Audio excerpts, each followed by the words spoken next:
নমস্কাৰ খুব সুন্দৰ টছত পাত বোৱা কাপোৰ এযোৰ আনিছো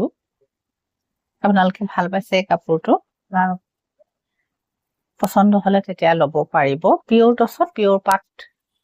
দি পেলাই বনাইছো আৰু ভাল হৈছে কাপোৰটো ধুনীয়া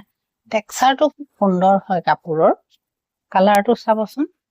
আৰু ইয়াত এন্টিগুণাৰ কাম আছে আৰু গুণা আপোনাৰ বহুত ঘনকে কৰা আছে কামখিনিৰ ভিতৰৰ বুটাটো বহুত সৰু হয় আৰু আঁচলৰ ডিজাইন এনেকুৱা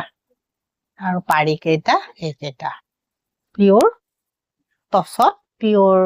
পাত পোৱা হৈছে এফালে পিওৰ টছ আছে এফালে পিওৰ পাত আছে এযোৰ বৰ ধুনীয়া কাপোৰ হয় আপোনালোকে যিকে গৰাকী বাইদেৱে লৈছে ভালো পাইছে আপোনালোকেও যদি ল'ব বিচাৰে এযোৰ কাপোৰ ল'ব পাৰে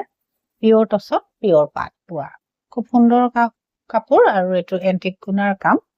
ধুনীয়া আৰু কাপোৰযোৰ বহুত বেছি গধুৰো নহয় লাইট ওয়েটৰ বৰ সুন্দৰ কাপোৰ পছন্দ হলে আপোনালোকে তেতিয়া আমাক কন্টেক্ট কৰি ল'ব পাৰিব নহলে দোকানখন আমাৰ বোকাখাতত আছে হস্পিটেল ৰোড বোকাখাত আপোনালোকে ইয়ালৈ আহিব পাৰিব পিওৰ পাতত পিওৰ টছ